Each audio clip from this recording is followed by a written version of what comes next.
Caveira, junto com o nosso parça MC Esqueleto. Fala aí. E junto com a Giovana Games BR.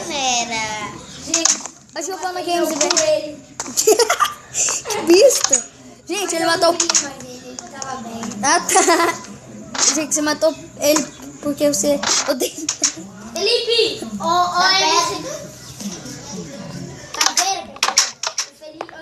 Volta da sua casa. Você que meu primo. O que foi? O que foi? Presta o coisa. O que coisa? Pedrego. Tá. Trancou a porta na minha cara. Vai, vamos sair pra fora. Vem sair pra fora. Vai, sai. Sai. Tá, vou te dar. É um pack. Vai. Ih, ó. Pack. Eu quero É um pack só. Vai logo. Cadê só isso? Cadê só isso? Ó, esqueleto. Quanto que você deu pra ele? Nossa, ó que pena. Que? Eu vi uma coisa muito louca na casa. Um lugar que seu tá bem confortável.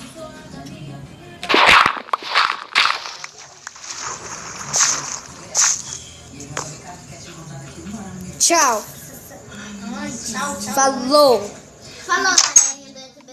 Deixa seu comentário. Eu não disse, falou de ir embora. Falou, mano.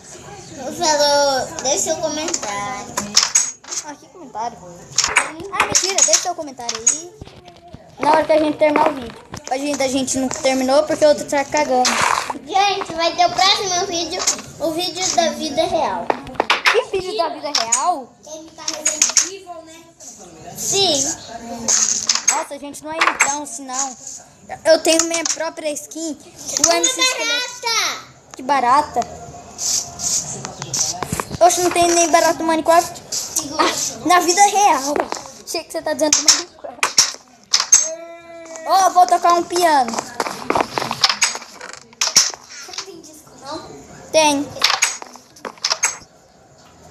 Ah, vai, imagina você não tem nem o som. Gente, Você só. no próximo canal vamos fazer dança. Tira aqui! Meu Deus! Vai. Vou botar pra mãe.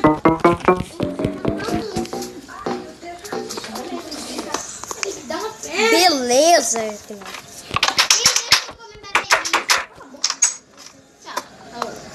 Não até. Gente, quebraram o negócio, quebraram 4 peças. E falou, galera do YouTube. A gente vai ficar por aqui por hoje porque vai começar uma samba legal e a gente vai rebolar. E falou! Peidou, peidou, peidou.